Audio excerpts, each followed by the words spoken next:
Hello students, आज हम आपकी व्याकरण खंड का संदेश लेखन का हिस्सा पढ़ेंगे जो आपके टर्म 2 विद्यार्थियों। आपको मैं टर्म 2 का सिलेबस भी प्रोवाइड करवा दूंगी। टर्म 2 का 5 अंक का यहाँ से आपका आने वाला है संदेश लेखन।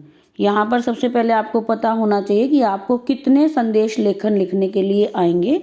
तो विद्यार्थियों, आपको जो है 2 संदेश लेखन होंगे आपको लिखने के लिए अनिवार्य। आपके पास ऑप्शन सहित 4 आएंगे जिनमें से आपको कोई 2 संदेश लेखन लिखने होंगे और एक संदेश लेखन 2.5 अंक का होगा। तो 2 संदेश लेखन कितने अंक के हो गए विद्यार्थियों? 5 अंक के हो गए। तो आज हम 5 अंक की आपकी तैयारी में आपको करवाऊंगी।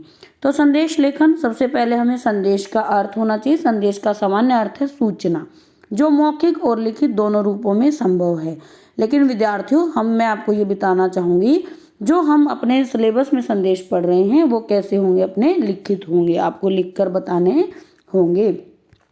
पहले जो है संदेश वाहक के रूप में आपको ये पीपीटी में चित्र दिखाई दे रहा होगा। कबूतर जो है चिट्ठी लेकर जाते थे, तो वो क्या करते थे? संदेश वाहक का कार्य करते थे। संदेश वाहक के रूप में फिर घोड़े भी आए। घोड़े पर आदमी एक जगह से एक राजा का दूसरे राजा को संदेश भेजने के लिए प्रयोग करते थे। बादलों को भी किसके रूप में माना जाता है? संदेश वाहक के रूप में माना जाता है।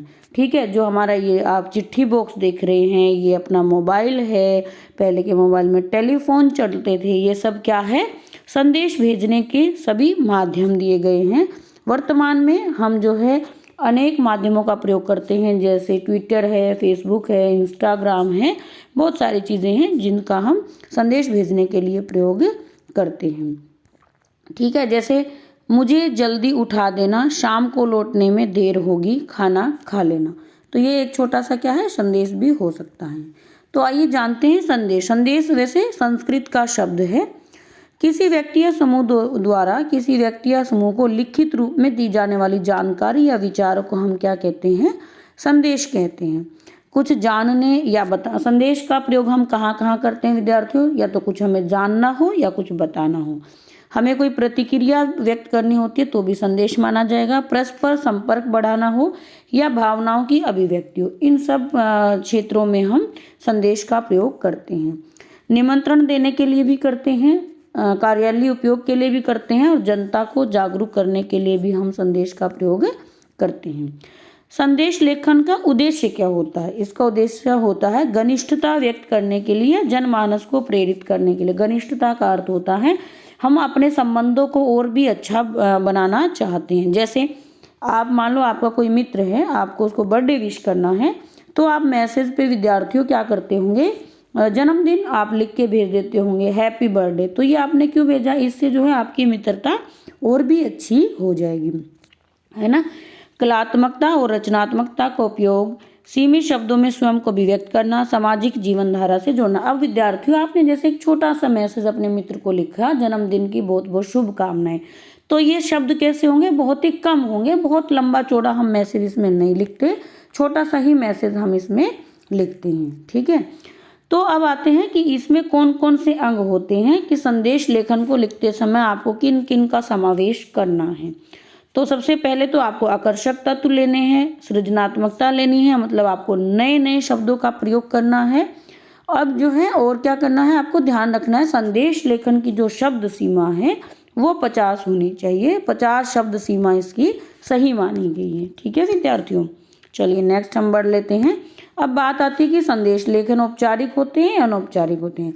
तो मैं आपको बताना चाहूँगी कि संदेश लेखन जो है औपचारिक भी होते हैं और अनौपचारिक भी होते हैं।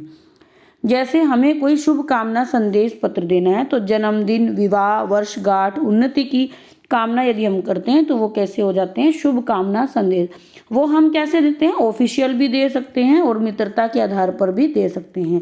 जैसे यदि कोई आपका टीचर, मान लो कोई टीचर है, मान लो मैं ही हिंदी की टीचर हूँ, कल के दिन मैं कोई ऑफिसर बन गई, तो मुझे ऑफिस के सारे लोग भी क्या देंगे? बधाई देंगे। और जाने से पहले हो सकता है कि कोई छोटी सी पार्टी भी ऑर्गेनाइज करें। तो ये हो गया ऑफिशियल शुभकामना संदेश। ठीक है, और मानो कि मेरा कोई मित्र है, उसने मुझे कोई बधाई दी, शादी की बधाई दी या जन्मदिन की बधाई दी, उसको हम बोलेंगे अनौपचारिक पत्र। तो ये आप देखेंगे इस तरीके के जो ग्रीटिंग कार्ड होते हैं, शादी के कार्ड होते हैं, उन पे लिखा होता है जैसे गणपति बाबा मोरया लिखा हुआ है, ईद मुबारक लिखा हुआ है। यहाँ पर हमारे प्रधानमंत्री जी जो हैं कुछ ना कुछ संदेश जो हैं हमारे देशवासियों को देते रहते हैं। तो ये भी किस में आएंगे, शुभकामना पत्र में आएंगे। जैसे सुभाष चंद्र बोस जी की जयंती पर कुछ विशेष अवसरों पर कोई संदेश दिया जाता है तो उसमें क्या हो जाएगा, औपचारिक संदेश हो जाएगा।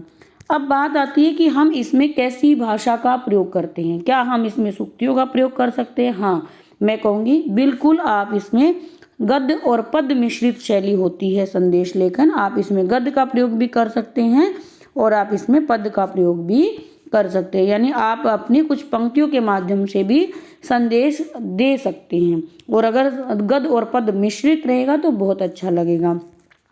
ठीक है विद्यार्थियों, तो इस तरीके से आपका मैं आपको अभी जो है 1-2 संदेश पत्र करवा भी दूंगी।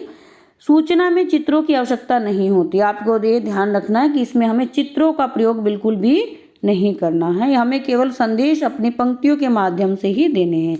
जैसे आप यहाँ देखेंगे, महिला दिवस की शुभकामनाएं किसी ने दी हुई है। क्यों त्याग करे नारी केवल, क्यों नर दिखलाए झूठा बल, नारी जो जिद पर आ जाए अबला से चंडी बन जाए, उस पर न करो कोई अत्याचार तो सुखी रहेगा घर परिवार। अंतर्राष्ट्रीय महिला दिवस की शुभकामनाएं। तो ये 8 मार्च को जो है एक छोटा सा संदेश पत्र दिया गया है। तो विद्यार्थियों ये एक औपचारिक संदेश पत्र में आता है। इस तरीके से आप इसको अनौपचारिक, आप किसी महिला को ये देना चाहते हैं तो आप अनौपचारिक रूप में भी इसे दे सकते हैं। तो इस तरीके का ये छोटा सा क्या हो गया, एक संदेश पत्र हो गया। अब जैसे यहाँ पे एक शोक संदेश भी दिया गया है। शोक संदेश मतलब वहाँ दिया जाता है जब किसी व्यक्ति की मृत्यु हो जाती है तो आपको जो है आपने अपने घर में जैसे कोई पूजा पाठ रखा, आपकी दादी की या नानी की मृत्यु हो गई, लेकिन आपको कुछ लोगों को बुलाना है, शोक संदेश देना, तो आप इस प्रकार से वहाँ पे शोक संदेश दे सकते हैं। जैसे यहाँ पर लिखा गया है, ऐसे में हम दिनांक डालेंगे और समय डालेंगे। मान्यवर दुख के साथ सूचित करना पड़ रहा है कि दिनांक 17/3/2019 को रविवार को हमारी पूजनीय माता जी का परलोक गमन हो गया है। उनकी आत्मा की शांति हेतु दिनांक 27/3/2019 को बुधवार को मेरे निवास पर प्रातः 10 बजे शांति पाठ रखा गया है। कृपया दिवंगत आत्मा की शांति हेतु उपस्थित होकर हमें कृतार्थ करे। शोक संतप्त नीरज निखिल और विनीत कपिल। यहाँ पर इन्होंने अपने नाम भी लिख दिए हैं और कहाँ पर ये शोक स्थल हो रहा है आपने उसका जगह का नाम भी बताया है, दिनांक भी बताया, प्रातः हो रहा है या शाम में हो रहा है ये भी आपने इसमें समय भी मेंशन कर दिया है। ठीक है। माँ आपके जाने के बाद शर्मा अंकल आए थे, उन्हें बहुत ज़रूरी काम था, तुरंत फ़ोन करने को कहा है, मैं कोचिंग जा रहा हूँ सोनू। आप यहाँ पे छोटा सा कोई संदेश, बच्चा कोचिंग जा रहा है अपनी माँ के लिए छोटा सा संदेश वो छोड़ के गया है। तो विद्यार्थियों ये होता है संदेश लेखन और इस प्रकार से आपको ये इस प्रकार से 50 शब्दों में ये कम से कम आपको 2 संदेश लेखन आपके पास लिखने के लिए आएंगे। तो आपको ये अच्छे से लिखने हैं और अपने 5 अंकों को फिक्स कर लेना है इस बार। अगर आपका टर्म 1 का एग्ज़ाम अच्छा नहीं हुआ है तो हम उसके टर्म 1 की कसर हम किस में पूरी करेंगे, टर्म 2 में करेंगे। निश्चित ही आप मेरे साथ बने रहिए, तैयारी करते रहिए, आपको मैं डेफिनेटली अच्छे अंक दिलाऊंगी हिंदी में। बस आप अपनी तैयारी को लगन के साथ करते रहे, जो सिखा रही हूँ उसे सीखते रहें।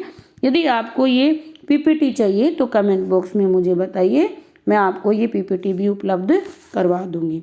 मिलते हैं विद्यार्थियों अगली वीडियो में कुछ नए के साथ, कुछ अच्छे के साथ। आप अपनी तैयारी को टर्म 2 को आप अपनी तैयारी को अभी से बेहतर करना प्रारंभ कर दीजिए।